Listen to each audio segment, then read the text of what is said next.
It's a big step, or rather a lot of different steps you take when you make the changeover from elementary school to junior high. So much is different here in this new school that many young people need help in getting off to a good start. In the next few minutes, we're going to turn a lens on this institution called junior high to see which steps can help you get off to a good start. The first thing anyone notices on the first day at junior high is people. Lots and lots of people. Getting used to the fact that you are one among many and what that will mean to you is a part of making a good start. And what does this much larger group mean to you? It means, happily, that you will have many more opportunities to make friends than you had in the elementary school.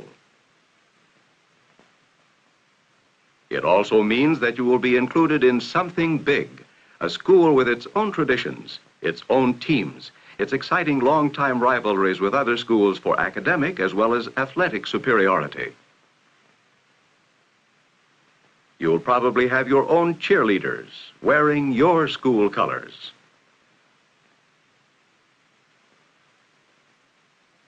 And maybe you'll even wear those colors yourself as you share in the fun of singing your school song or urging on the team with your school cheers.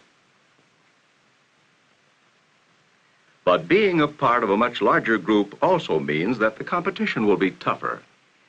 If you've been tops in your class before, it can be a jolt to discover that there are other people who are smarter, or more attractive, or more popular, or more skilled than you are.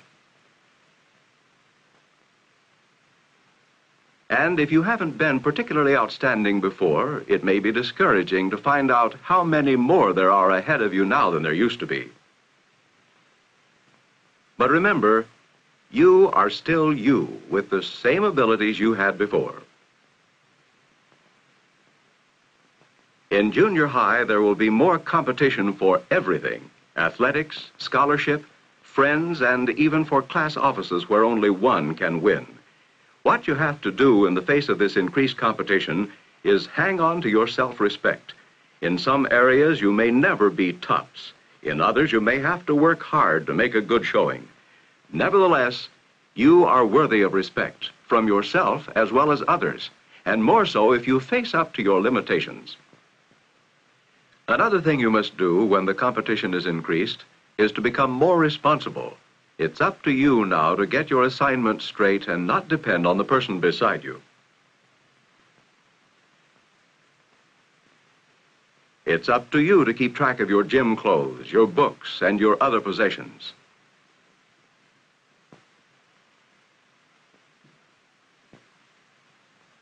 It's up to you to get to class on time, prepared for the test, or whatever else the teacher has said the period will be devoted to. Since you have a different teacher for every class, it's up to you to look out more for yourself. Your teachers will not be able to spend as much time with each student as they did in elementary school. When the day is over, there won't be anyone who has been watching over you every hour to remind you that you'd better give some extra time and thought to a certain subject. No, your schoolwork in general and your homework in particular become your responsibility. This is your chance to show that you are growing up and can accept responsibility. Going to junior high may also mean greater freedom than you've ever had before. School is often farther from your home than ever before. There is more time for you to be on your own and more chances to prove you're able to take care of yourself. Within certain limits, the greater freedom of junior high will allow you to choose some of the subjects you will want to study. But a word of caution here. The course and the electives you will choose can have far-reaching effects on your future studies and even on what kind of work you'll do when you leave school. You can get helpful advice from your school counselor, who is anxious to talk with both you and your parents about a choice of courses and any other problems you may have. And speaking of problems, they're bound to come up. Maybe you have to check out a certain book or magazine from the library, and you've never been taught or don't remember exactly how to go about finding it. Don't feel shy about asking for help. Ask the librarian to show you how to use the library. I'm supposed to use the magazine index, but I don't know where it is. Well, Tommy, let me show you where it is. Maybe you've been given your first big reading assignment, and you discover that you read too slowly to get all your outside reading done. Tell the reading specialist or your teacher, you shouldn't be ashamed if you have a reading problem. You only hurt yourself if you let it go on when there's help available. Maybe your best friend of elementary school days has taken up with a new crowd and you feel left out and lonely. If this is a problem for you, take a look at yourself to see why you're left out. Usually people group together because they have common interests. If they have a common interest in talking about popular singing stars and that's not for you, be yourself. Find out what is best for you. Broaden your interests. Develop a variety of interests, and you will gradually become a part of a new group of friends.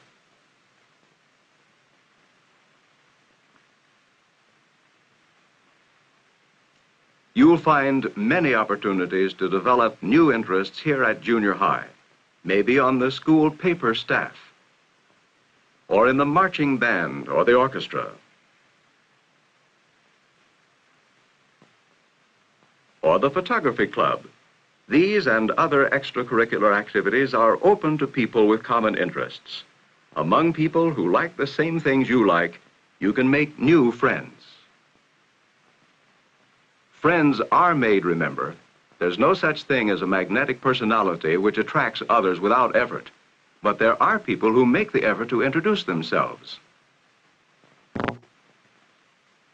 There are people who make the effort to learn other people's names and use them so that even a quick greeting has a personal ring to it. Hello, Cheryl. How are you? Hi, Tom. Hi, Nancy. Hello, Mr. Fisher. Hi, girls. There are people who make the effort to go along with their friends in what they do, what they wear, and the way they talk. And these are the people who usually earn a reputation for having that magnetic personality, which is incorrectly thought to be an effortless thing. Of course, nothing smooths the way for a good start like knowing the rules and regulations which apply in this new school. Here's where your handbook comes in. Study the map or the directions for getting to your classrooms. Read the school rules. Isn't it silly to get in trouble over an unexcused absence when the rules plainly tell what is expected of you? Why run the risk of being caught without a hall pass when the rules show you how to get permission to be in the hallways during classes?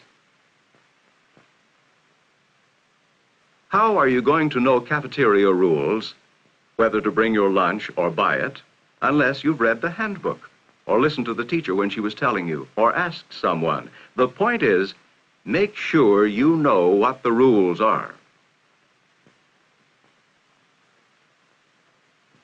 Finding out the rules and following them is just common sense. So is setting up goals for yourself. At this stage in your development, setting up goals means planning for your junior high years a well-balanced program of study, work, and play, no matter what job you do after high school. You will need to know how to work and get along with others. You will need to believe in yourself and what you can do. You will need to be an intelligent citizen. In selecting subjects in junior high, you should consider your talents, interests, and abilities. Those subjects which give you the most satisfaction may prove to be a lifelong hobby. Or more important, they may become the basis of a vocation.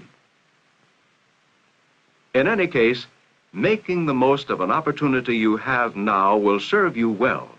Make the most of junior high. This is a goal for you. Make the most of your chances to work with others in a group. Make the most of your opportunities to acquire information and self-discipline through study and homework. Make the most of your chances to have a good time with all kinds of people. And by all means, make the most of that source of information and sympathetic understanding, the teacher. Teachers like you, or they wouldn't be teaching. They will help and encourage you if you give them a chance, and if you show them that you are willing to try. In focusing on this institution called junior high, we have called attention to only one area which is spelled out in your handbook, the rules and regulations. Learning them is one step in getting off to a good start. Another step is to prepare yourself for increased competition, both by learning to live with the idea that others can be better than you are in some things, and by making yourself as good as you can possibly be. You can do this by becoming more responsible and realistic about yourself. Learn to see your own weaknesses and do what you can to correct them. Another big step in getting off to a good start is making as many friends as possible, and that means making friends with your classmates and making friends with your teachers and the other adults at school, thinking of them as people with families and interests and problems, just like you. However, the most important idea of all is to set for yourself the goal of making the most of every opportunity to work, to study, to have fun. Do just a little bit more than you think you can, and you will be off to a good start.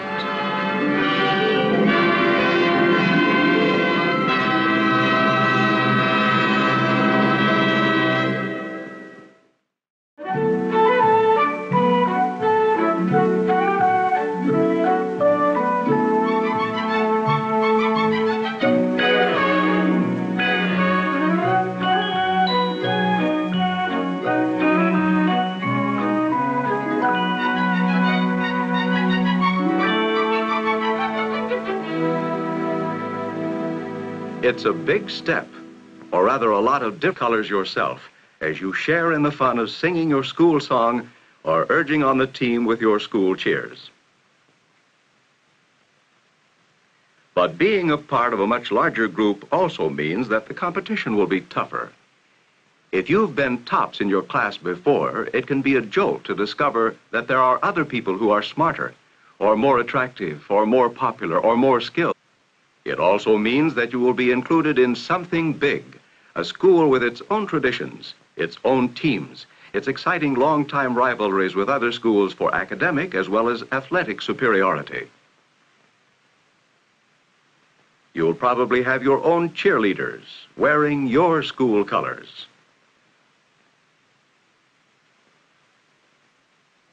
And maybe you'll even wear those days at junior high is people. Lots and lots of people. Getting used to the fact that you are one among many, and what that will mean to you, is a part of making a good start. And what does this much larger group mean to you? It means, happily, that you will have many more opportunities to make friends than you had in the elementary school. Different steps you take when you make the changeover from elementary school to junior high. So much is different here in this new school that many young people need help in getting off to a good start. In the next few minutes, we're going to turn a lens on this institution called junior high to see which steps can help you get off to a good start. The first thing anyone notices on the first